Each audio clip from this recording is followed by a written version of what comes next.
Hello and welcome to another episode of Beyond Parody. I am Dan Dillon, your host, the CEO and co-founder of Not the Bee, and I'm joined by my usual panel of Robin Garfield, the host of Top 3 from Not the Bee. Hello, hello. Joel Abbott, the editor-in-chief of Not the Bee. Glad to be here. And we have another editor-in-chief, Kyle Mann, the editor-in-chief of the Babylon Bee. Hi. He sounds like he's in a cave. Whoa. And if you're not watching... I warned you I was going to be in a garage. If you're not watching and you can't see, the video quality is also that of a 2004 Nokia phone. It's a Samsung S24, so maybe the problem's on your end. Maybe it is on my end. Oh, and we also have our usual tech guru, Mr. B. Howdy. So today was dominated by all of the memes and all of the ridiculousness that came from I'll call it the State of the Union. I don't want people to tell me I can't call it the State of the Union. The State of the Union address last night by President Trump, and some very, very, very funny things happened. The Babylon Bee covered this. This was the primary topic of the day on the Babylon Bee. What was your favorite story of the day, Kyle, that came out of this whole debacle? Well, as I mentioned in prep, the biggest news of the day is that Tony Hawk's Pro Skater 3 and 4 was announced. Did Trump give a speech or something? Is that? I think Trump announced Tony Hawk over the podium. That sounds right. Oh, is that? That's why that little black boy. That's why that little black boy was so happy. My key to success in life and mental health is that I never watch anything ever.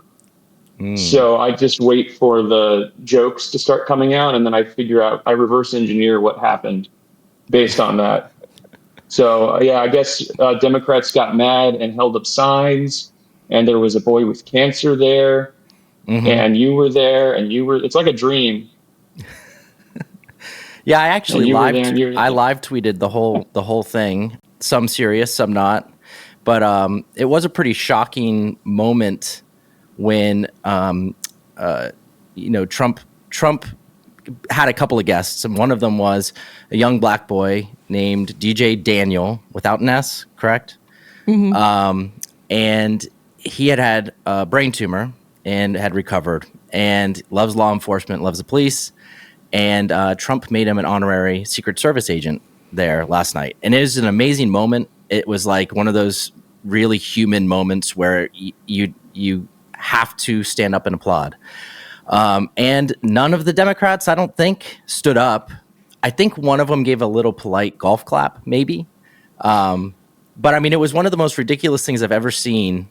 They can't put aside their TDS for 1 minute to applaud a child survivor of cancer, right? And it would have been such an easy win for them just to look mature and clap. It shouldn't even be a win. I mean, it should just be the price to play, right? It's just like that's you don't not do it. Nobody expected them to go into that speech and lose points, right? They didn't have to say anything. They didn't have to do anything. Just don't sit on your hands when the rest of the room is applauding a kid for overcoming cancer, right? The real moment was when Representative Debbie Dingell from Michigan, she rolled her eyes. So the camera actually panned onto her, and you see all of the female Democratic congresswomen. They're all and that one trans person.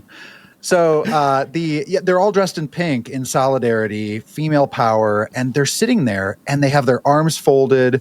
Representative Dingell is rolling her eyes on camera. And it's just like, this is just a moment when you give Trump a little golf clap. You don't have to do it. Just basic human decency. You can say that it's a photo op, whatever, It's staged, but you should know that the PR from this is going to be absolutely horrible.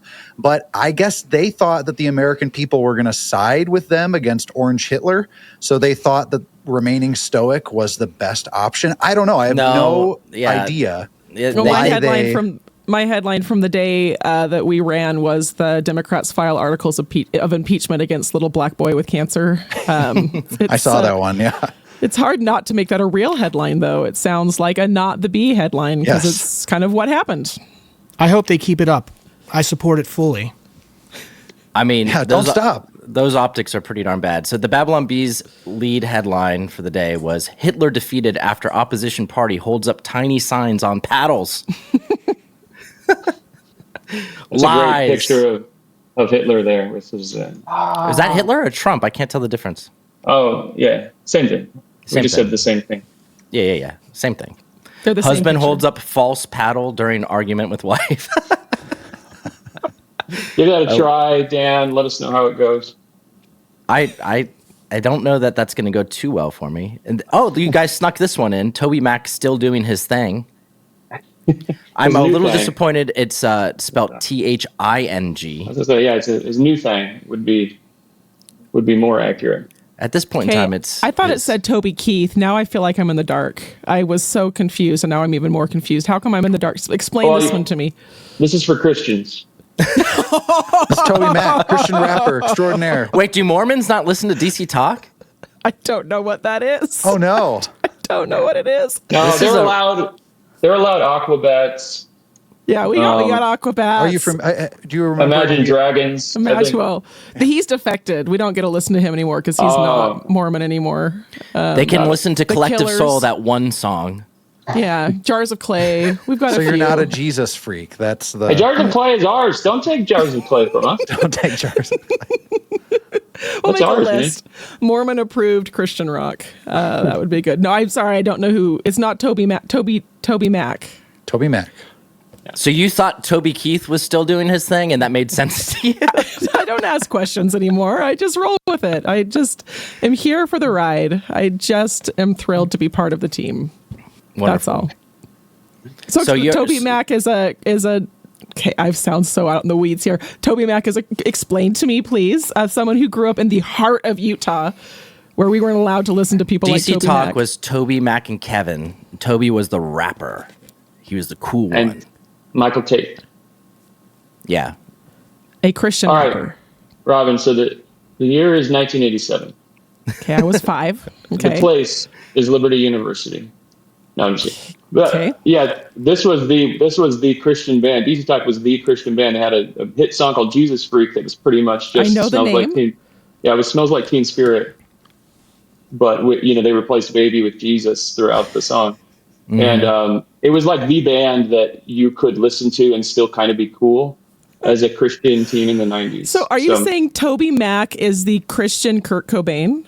The combination of Toby, Mike, and Kevin would be the Christian Kurt Cobain, I guess. Okay, the trinity of Kurt Cobain. They were like, it was almost like a, I'm not saying they sound like Linkin Park, but it was almost like a Linkin Park thing before Linkin Park, where you have one guy who sings and one guy who raps and all that other stuff. But their lyrics were religious in tone. Not just in tone, and also, yes, in every way, religious. Yes, the song Jesus Freak was religious, yes. But they, and then all three went their separate ways. Toby Mac is still hanging in there, I guess, and he's doing like pop, sort of rocky, like he just kind of does standard Christian music stuff. Michael Tate joined the Newsboys, and Kevin Max is a communist. Yes. So that's okay. Kevin actually came on the Babylon Bee podcast. He did. It was a pretty good. It was a pretty good interview at the time. And then, it was like 3 months later, he had announced that he was an ex-evangelical. An ex-evangelical.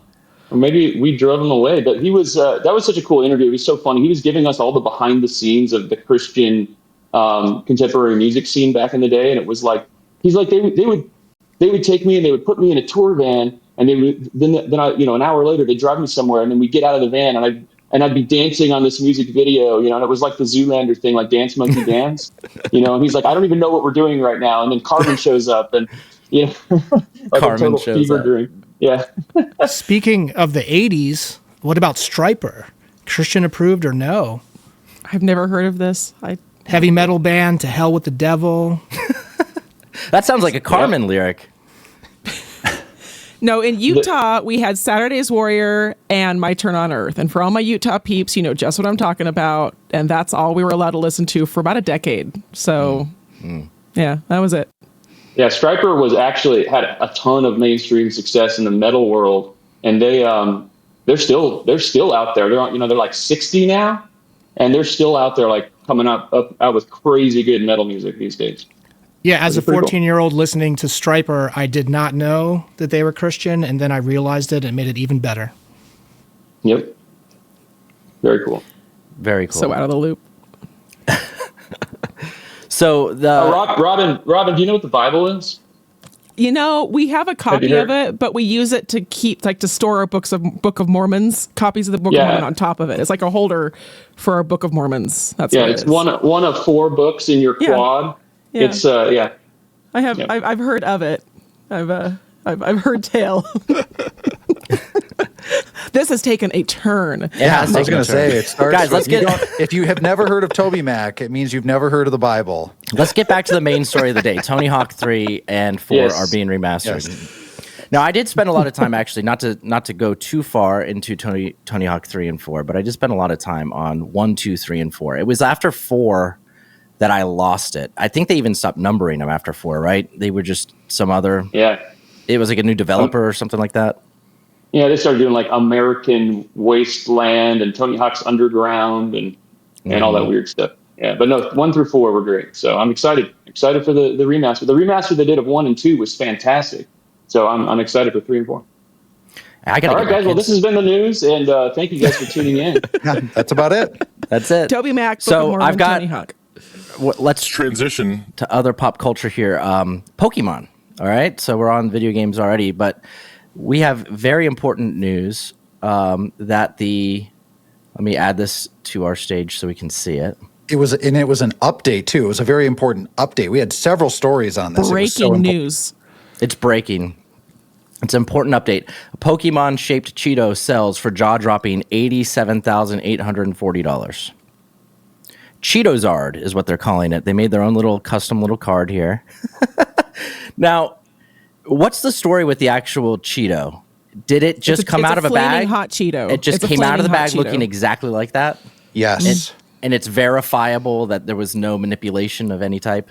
I don't know. I don't know. I would assume the auction house has some type of I don't know who do you call for that? How do you authenticate a Cheeto? I'm imagining some guy in a suit and tie, maybe a little bow tie with a magnifying glass, just looking to see if there's any hot glue or anything. I don't know. It's they insane. need to look for the consistency at the joints is what they need to do, and consistency of thickness. That is a pretty crazy looking Cheeto. It's pretty gnarly, but $87,000. I mean, they're saying this thing is almost worth as much as a banana on a wall. Yeah, something like that. Duct taped to a wall. Duct tape banana. $90,000 almost for a Cheetozard. I made a joke in my show this morning that's like equivalent of 2 trips to Costco for my family. So we could have pretty much used that $90K these days. There was also.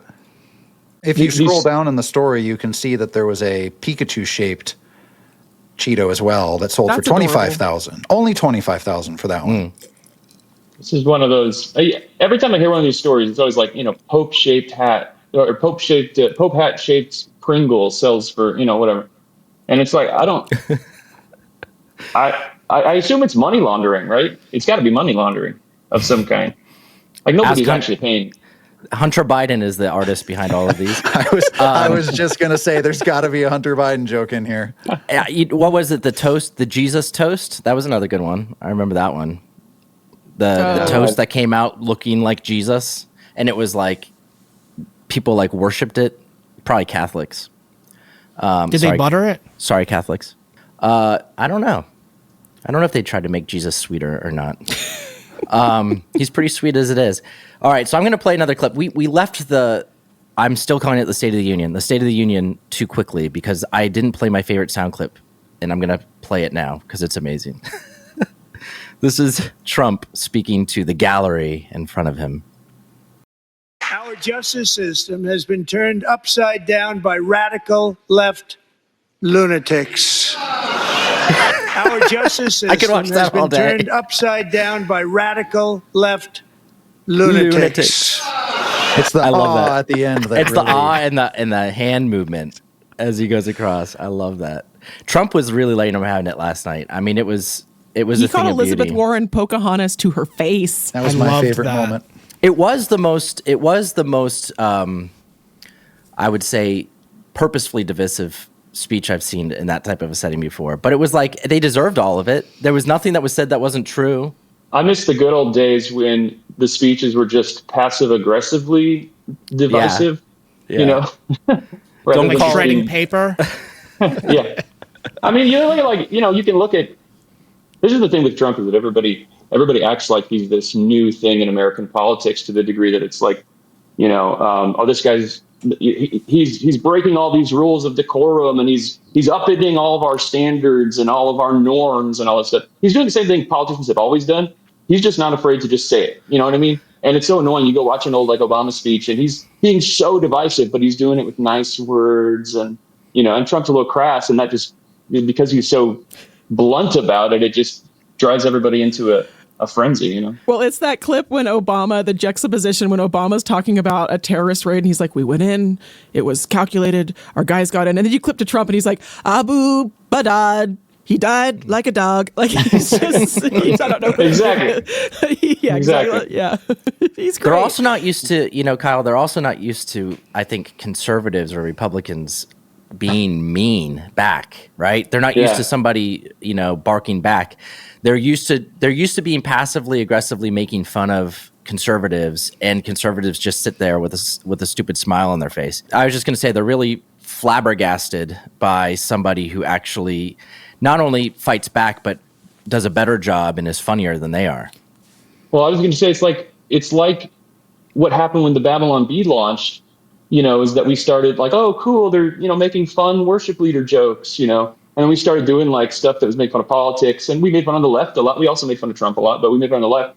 And all of a sudden, comedy was like, you know, this threat to democracy that needs to be fact checked and suppressed.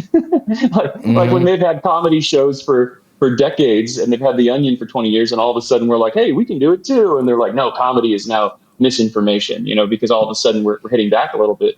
That's because you were punching down, obviously. Correct. At the most powerful people in the world. Yeah. And a man in a dress. Yeah, we always punch down. End of speech. Yeah. That's always been me and Seth's direction at the Babylon Bee is whatever you do, make sure you're punching down. Correct. And make sure that you're accumulating as much money as possible from Israel and the Jews. Correct. They just throw it at us. They're probably off camera right there in the room with you. Yeah. There are a couple. I've got two back here. They just a couple of Hasidic Jews That's why I have behind the the store. background. That's why I have the background on. They're disguised right now as guitars on the wall. Robin, are your Jews the ones who migrated to America? They are. Before 4,000 years ago or whatever. Yeah. Yeah. I've got the good ones. I've got the Mormon Jews. What do they call us? Mountain Jews. So you never know where one line starts and another one starts. Another one stops. Mountain Jews, like mountain gorillas. So I've got another audio clip here. This one is from I love hearing Trump call the left lunatics. That I could listen to that all day.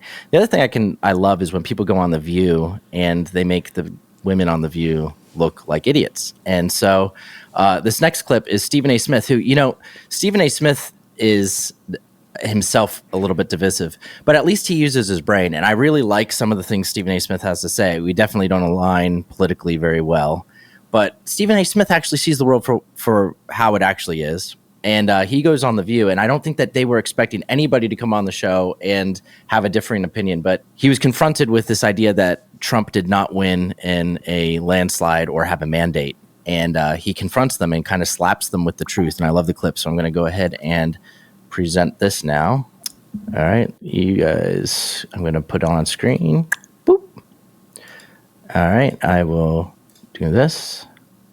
Seems like 6 years, doesn't it? Mm-hmm. And he's been going around with his cronies touting his so-called landslide and blowout win. But he won the popular vote by 1.5%, one of the smallest ever. Mm-hmm. And he won the general election by less than 50%. So what kind of mandate is this really? Well, it is a mandate, and I'm going to explain why. And I don't mind the question, but let me be very clear. I'm no supporter of Trump. I'm a supporter of truth and the facts. And here's the facts. The man won every swing state. He increased in terms of his voter turnout in his favor from the standpoint of blacks, Latinos, and young voters. He increased his numbers in that regard from 2020. 89% of the counties shifted to the right. That's a mandate. We can sit up there and play around all we want to. In 2020, Trump didn't win the popular vote. He didn't win the electoral college vote. A matter of fact, the Republicans hadn't won the popular vote, if I remember correctly, since 2004. But they did this year. So 20 years after they last won the popular vote, they won the popular vote. They won the electoral college vote. The man won every swing state. And on top of it, 89% of the counties shifted gifts. I don't understand how people can look at that and say, there's no mandate. There's a mandate. What's a different definition? I love it. Mm-hmm. It's funny how it's so surprising when you hear somebody who's a Democrat actually say something that makes sense. Some of them are starting to. He's dangerously close to I guess he's kind of pushing into that moderate territory where Tulsi Gabbard was for a little while, where eventually you find out that you're kind of in the, off in your own space and nobody wants you anymore. And then you become a Republican. That's what happens. Stephen A. Smith has my favorite quote clip ever, and everybody needs to go out tonight. I've got it on my phone right here, but I won't just hold my phone up and play the audio off on my microphone. But go home and look up Stephen A. Smith chooses Charizard. It is the best 15 seconds on YouTube you will watch. It's a clip of him talking about, we're going to bring it full circle here, Charizard. And have you seen this, Joel? Do you know what I'm talking about? It makes me weep. I probably watched it 800 times. I show it to my kids, but he's explaining it very logically and deeply. He's like, he has wings. He's got flames. I choose the Charizard. Yeah, it's one of those. It's one of those things you wonder if it's AI. I also love when Steve. I love it also when he opened up his show to quotes to people asking him questions off of Twitter, and then Greg, the famous Greg account, which is not really a parody account. It's just kind of a stupid account. The guy with the funny face. Yeah. Yeah. And he sent him, I forget what the question was. I'll have to pull that up later in this too. But Stephen A. Smith's reaction to it on camera was amazing because he had never seen that account before. He didn't know if it was real or not. I think his comments are good, and I do think Republicans have a mandate, and I think they, I never know if I say we or they. I'm still I'm like a Republican, but sometimes I choose the right to say I'm not when they do stupid things. But yes, we have a very slim majority in the House and the Senate. So while it is a mandate from the voters, we need to be very careful with the power we've been given, because in the midterms coming up in 2 very short years, we could lose it. Do you think that the Democrats can keep from being crazy, though? That's the thing. All they have to do is just not be crazy. Well, you're correct. Stephen A. Smith is very well spoken. And if there were more people like him, there's a reason why he actually is appearing on the Democratic polling for the 2028 presidential election. And he thinks that's bonkers. He even said in a clip on his show recently that the fact that he's even polling, he's at like 2 to 7%, depending on different polls in the last month. The fact that that's happening really speaks volumes to what is going on in the Democratic Party. If they had just one middle of the road, more centrist, not absolutely crazy, double down on woke, they could really be a threat. I just don't know if they're capable of that in this particular moment. I don't know. Yeah. Elizabeth Warren 2028. Man, you know how much fun I would have if Pocahontas was running. The photoshops on Not the Bee and the Bee would just be. I think the Bee has lived through a Pocahontas presidential run, right? Well, that's true, yeah. Or was that in 2016? That was 2016. Oh, yeah. We had 2020. She was in the 2020 primary. Mm-hmm. There's some great ones of her riding off into the sunset. Yeah, we did she returns in shame to her tribe after failing to defeat the pale faces or whatever. Well, just returning to the clip though, one of the things that's ridiculous to me about this whole concept of a mandate. First of all, what the heck does that even mean? If you win the election and you control Congress, you can do stuff, right? You don't have to ask permission from the other people that didn't win the election to do stuff. You have a mandate because you won the election. And then this other concept that they kind of invented after this, which is this idea that he didn't actually win the popular vote because he didn't actually break 50%. All of a sudden, they've changed the definition of winning the popular vote. So there's many leftists now will say, oh, no, he didn't win the popular vote. They'll just dismiss it because he got it was like 49.6% of the vote or whatever because there were third-party votes or whatever. Yeah. Both concepts absolutely, they're lunatics. Yeah, I don't have a very good Trump. But you underestimate the power of the lunatic. I mean, AOC won handily in her last election. So I think that we need to be careful in 2026. Is it 2026 midterms? Oh my gosh. Time goes too fast. Only a year and a half away. A year and a half away. So those are the biggest stories besides Tony Hawk today. And, I want to just give this opportunity for Kyle. Tell us, Kyle, what's going on. What are we expecting from the Babylon Bee in 2025? What's gonna go down?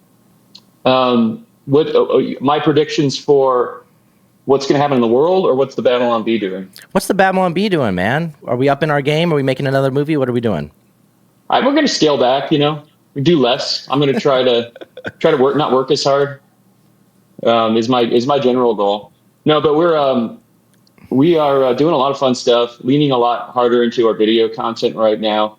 So doing a lot of groundwork to get all that going. Producing video is just so time consuming compared with coming up with a funny headline and throwing it up there. So there's a lot of, building the right team, building a lot of, getting all the right equipment and doing all that stuff. So that's what we've been working on. Lots of fun sketches that we're shooting right now. Maybe some more long form content, like the film we did January 6th, The Most Deadliest Day. So we're working on several different concepts for that kind of stuff. Just constantly looking for stuff like how do you take what the Babylon Bee has done in terms of a short, succinct, funny headline and expand that into the empire that National Lampoon kind of created with their comedy brand for a while there, and Saturday Night Live did with all their spin-off films. And how do you make Babylon Bee a bigger and broader name in comedy? Open to ideas. Go ahead, pitch me ideas. A Babylon Bee Coneheads movie, a merger of the two brands. It's the first thing that came to the top of my head. Okay. Let's keep spitballing. The top of your pointy head. I hear that Kathleen Kennedy may or may not be retiring at some point. You guys could hire her. She might have some good ideas. Oh, I'd love that. That's a great idea. Yes. Or we could get hired. We can get her for 78 cents on the dollar, which is nice. Yeah. Especially since Trump's in office now. The Babylon Bee we have never written a serious movie before, but we could definitely have done a better job with the sequel trilogy than what happened under Kathleen Kennedy. I mean, there's no doubt about it. There's absolutely no doubt about it that we could have done a better job. I have watched 5-minute fan-made YouTube films that hit me right in the feels way more than anything Disney has created. I mean, it relates to Star Wars. If you set me loose, I will go write a Last Jedi Babylon Bee branded script. I think I could figure that out, how to make that all work. Conservative politics and The Last Jedi. And I haven't even seen The Last Jedi. I just know it sucks. Yeah. Don't do it. The best Star Wars content that's come out in the last 10 or 15 years is actually the Lego Star Wars stuff. Mm-hmm. The Lego Star Wars stuff is hilarious. I really like it. It's really well done. I don't know who they have working on that, but I feel like they actually know Star Wars way better than the people who are doing the actual scripts for the movies. Yeah, Joe Biden as a starship captain is what I want to throw in there. That's what you. Thanks, Mr. B. Yeah, but I mean, I think that behind the scenes, Babylon Bee, that's the big thing, right? Is coming up with enough new content, video content, long form content combined with. I'm hoping that maybe the Californians Moved to Texas season 2, something like that. Yeah, we're working on all that stuff. So hopefully that's stuff we can announce soon and get going. Yeah, I think you just announced it. I know you're trying to get the headline. I know you're trying to get the name of the episode to be "Oh Man Confirms California Moved." No, but.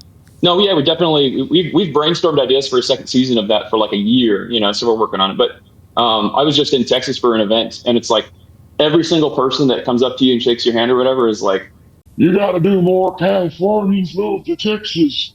You hear? Because that's how they talk. And it's like, oh my gosh, that's for some people that's the only thing the Babylon Bee ever did.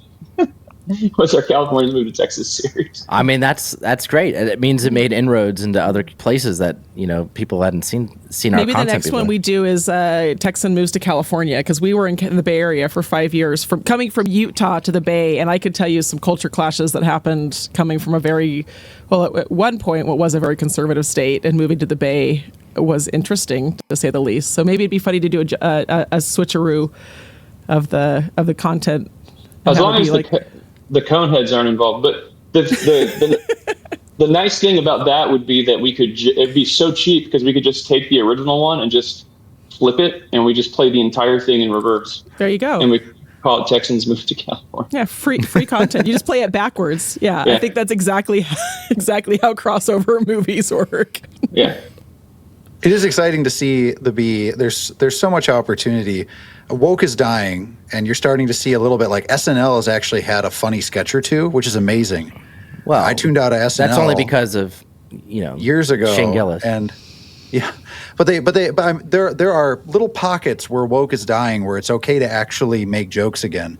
So the opportunity is really there. It'd be really cool. I don't know. The first series idea that just popped into my head 10 seconds ago was having one of these people who are really paranoid on the left.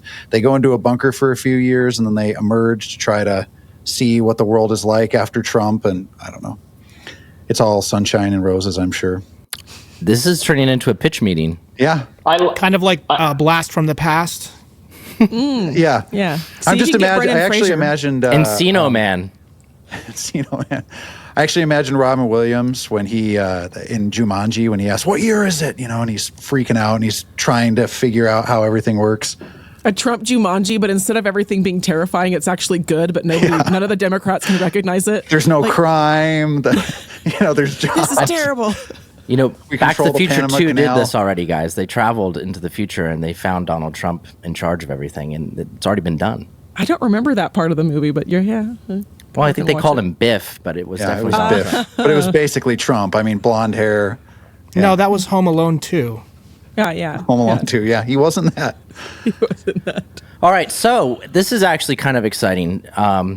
We have our first sponsored episode this week. Republican Coffee Company has, for some reason, decided to give us money to talk about them on the air to our very meager audience. So thank you, Republican Coffee Company, that I have been sipping Republican coffee this entire time, and I feel much more conservative than I did at the beginning of the episode, and also very well caffeinated. Very well caffeinated. This is actually really good coffee. And if you go on republicancoffee.com, you can see all of the different roasts that they have. My favorite being the Dark MAGA roast. So with Republican coffee, every sip is like an eagle screaming USA. They told me to say that, by the way. I'm not coming up with that on my own. Into your kitchen. And because we believe in capitalism, you can get 10% off your first order by using code NTB, as in not the B, at checkout at www.republicancoffee.com. Thank you, Republican Coffee, for being our first sponsor. You always held a special place in our heart.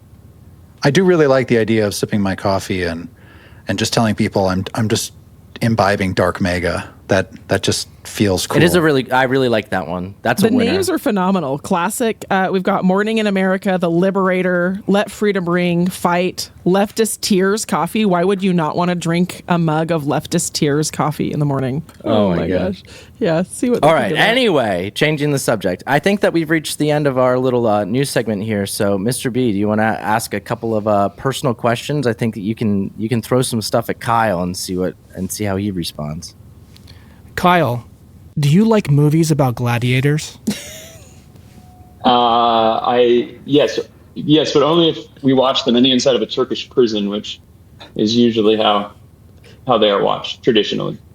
So you have seen a grown man naked? Yes, many times actually. He has many mirrors in his house. Okay. Don't put words in my mouth.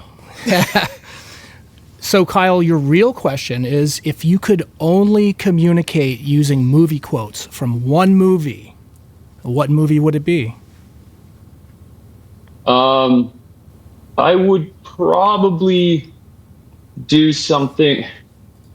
I'm trying not to be too basic, but I pretty much didn't communicate with anything other than Dumb and Dumber quotes through all my high school years. That was the only way I could. That's a good one.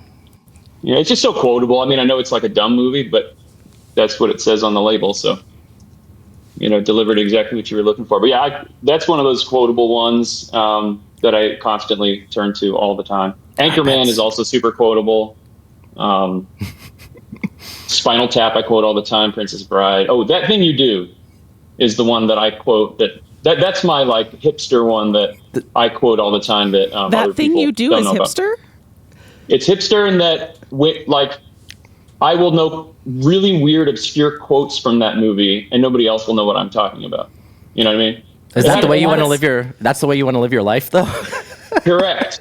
And it had an up and coming actor named Thomas Hanks, and so it was just, it's like one of those, like, you've probably never heard of it.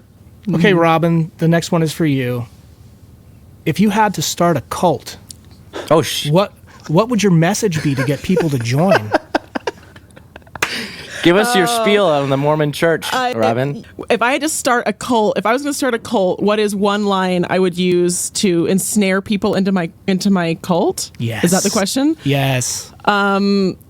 Oh my goodness, this is like, I'd have to like sit and think about this. The first thing that came to my head, and this is super out there, is I know how to bake artisan bread, and come join my cult and I'll make bread for you. This is the sourdough cult? No, it's not even sourdough. I haven't even ventured into sourdough yet. I just know how to make a nice loaf of French bread.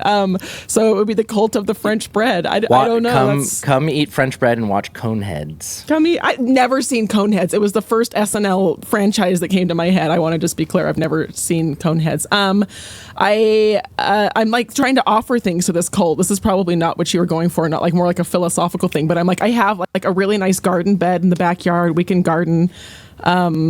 I am really good at word games, so the cult we could play like Upwards and Bananagrams on the weekends. This is a really weak. What's cult. The average age of your cult that you're thinking here? Oh, adults, 100%, like well over the illegal 70. limit. 70, yeah. These are old. I don't know. I like how nervous you got when you were talking about starting a cult. I don't have any experience in starting a cult. I was gonna say you have to sink into something that's deep, a pithy statement that's deep. You got to go like with like G.K. Chesterton. The object of opening the mind, as of opening the mouth, is to shut it again on something solid. I guess so. I'm not that deep. I just want to eat bread and garden. That's my cult. I would join a Chesterton cult. See, I just baited him. Yeah. You guys going to start that up after this episode? Yeah, let's do it. I'm down. Yeah. All right, Dan, this is a stupid would you rather question, and you can expand on it if you like. Would you rather always smell terrible but never know it, or have everyone else smell bad but only to you? Jeez, this is bleak. I guess, I guess for my own sake, I guess I would have everybody else smell bad and then figure out if there's a way that you can permanently turn off your smell mechanism. You have so to you're a giver. You have to char your taste buds or something like that. I guess so. Is that a good thing? Did I answer it properly? I think so. For me, you did. Time travel back to 2020 and keep getting the Delta variant of COVID until you lose your sense of smell. There you go. Man, I've been to Italy a couple times, and I tell you what, that was the closest thing I've been to that on a bus in Italy in the middle of the summer. It was a little ripe, I guess you'd say. Sorry for Italians. Are you saying that to your Italian best friend here? Yes, directly to you. I'm trying to hint at something. Okay, duly noted. Well, Joel, yours is a little different here. I'm going to ask you some trivia questions, and we're just going to see if was it last week or 2 weeks ago you said that was your thing, is that you just know Yeah, but stuff? my random knowledge is you start throwing things in a subject, I'm going to completely fail this Jeopardy game, I would much rather have me. trivia than cult questions. I call trivia next week. Okay, you got it. Okay, when it comes to air travel, what does the term gate lice mean? Gate lice? I've never heard of that in my life. I got an idea. Okay. It's like everybody that crowds around. Yes, passengers who line up before their boarding time. Yeah. So that's a new one I learned today. This is just going to be a stream of questions that I can't answer. Should I pull up Grok while we're talking? Yeah, I want to see your hands in the air. There's no Googling, please. I have a guess that you're going to get this one. How many miles is it from the Earth to the sun? I believe it's 93 million. Bingo. Nice work, nice work, nice work. That was the first Who Wants to Be a Millionaire final question that a guy got right. Was it? Mm-hmm. There's some trivia for you. There's some real trivia. You mean Kyle, the first $1 million question? I am super impressed, Kyle, that you knew that. And like, I don't even know when the show was on, like junior high, high school, whatever. We watched it as a family, like every time it came on. And when the guy won, it was a big thing. And I think because nobody was winning, they gave him an easy final answer. Because even the options were like 93 miles, 93,000 miles. Like it was kind of obvious that they wanted him to win. Okay. Well, there's the movie Quiz Show with, is it Ralph Fiennes, where it's one of the, it's not Voldemort, but maybe it's one of the Fiennes, where it's a movie about the quiz show cheating scandal in the 1960s. Super interesting. Voldemort's from Harry Potter. Well, I don't know. Actors and their character names are the same to me. I don't know how to differentiate. Dude, if you guys have any recommendations, I like crime podcasts, but not true crime podcasts where people get murdered. I love like business scams because I need advice on how to. Well, then that's what at Babylon B needs to do. We need to make the FTX scandal documentary that everybody's been asking for the last year. Oh, I thought you were going to say make a Babylon B meme coin, like no, B-coin. we need a docu-series on FTX. And I guess Travis will play SBF. That would actually be compelling casting, I think. I would watch. He will 100%. Also play his girlfriend. I was going to say, as the only female writer at the B, do I have to play the mousy brunette with the bad teeth? Oh, that was mean of me. That was catty. The mousy brunette with the good teeth. I guess that's my role. Okay, Joel, you have two more. Oh, no. This one's multiple choice. Oh, great. How many times per second on average does lightning strike the surface of the Earth? Is it 10 times, 63, 100, or 276? Well, the last one's it's one of the last two. It's got to be in the hundreds. I'll say D just because it's oddly specific. I didn't label them with letters, so I'm not sure what you're talking about. Okay, number 4. The last one, 276, right? I also didn't notate them with numbers. Okay, 200 and whatever it was. It is 100. It's 100, okay. Yeah. Oh, you did not win the $1 million, Joel. I didn't win the $1 million. Dan knew one of my ex-girlfriends, and she was actually struck by lightning. And from that, I learned that 1 in 3 people that get struck by lightning die. So be careful out there on the golf course or whatever. But what percentage of people get struck by lightning is the important follow-up question. Actually, that'll be next week's trivia for Robin. Seth actually, it depends. If you're the type of person that goes fishing out in the water during a thunderstorm, I watched a guy get electrocuted that way. But then there's random people playing soccer on a field, and it just comes down. My guess you never think. is there are more people who get struck by lightning than there are members of the Church of Jesus Christ of Latter-day Saints. That's just I don't know at the top of my Seth got head. kind of struck by lightning. We actually don't know 100% because there's no video, because back then people don't take video of everything. But a bolt of lightning struck right next to him, at least. It may have hit him, I don't know, while he was on his bike. And he got knocked off his bike, and the brake line burst and all this other stuff. It was kind of crazy, and it was like smoking. That happen to him. That explains a lot about Seth then. Thank you for telling us. Bikes just do that sometimes, actually.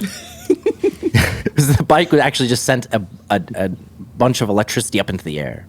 Spontaneously combusted like the drummer for Spinal Tap. I've only seen that movie once. I need to go back and watch it. It's been probably 20 years since I've seen it. All right, Mr. B, you have to put me out of my misery here.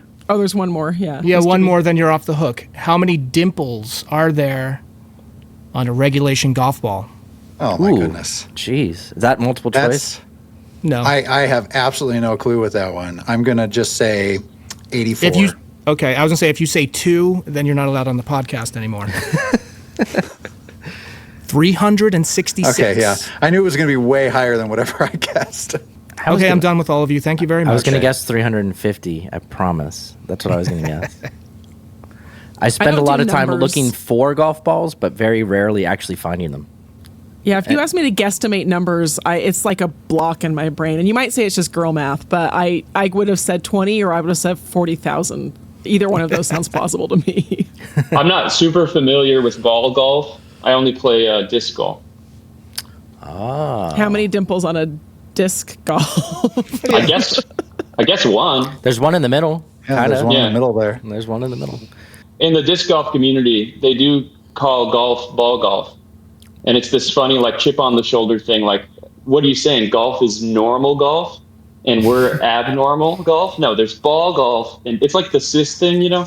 Yeah. Cis golf. I think that this is another idea for a Babylon Bee movie right here. The disc golf community. You know, it's like one of those Will Ferrell movies. Oh, like Balls of Fury or Discs of Fury. Down. Discs of Fury. The competitive regular golf, not ball golf documentary. Can everyone stop saying ball golf, please? You're freaking me out. Ball golf. With that note, I believe that we are all wrapped up for the week. Thank you very much, Mr. B, for those incredible questions. My true pleasure. Thank you, Kyle, for joining us, taking time out of your day to sit in the garage in the afternoon. Yeah, I do what I can. Thanks for having me, guys. Yep. Thanks for being here. And we will see all of you next week on Beyond Parody. Thanks for joining us. Lunatics. Lunatics. Lunatics. Lunatics.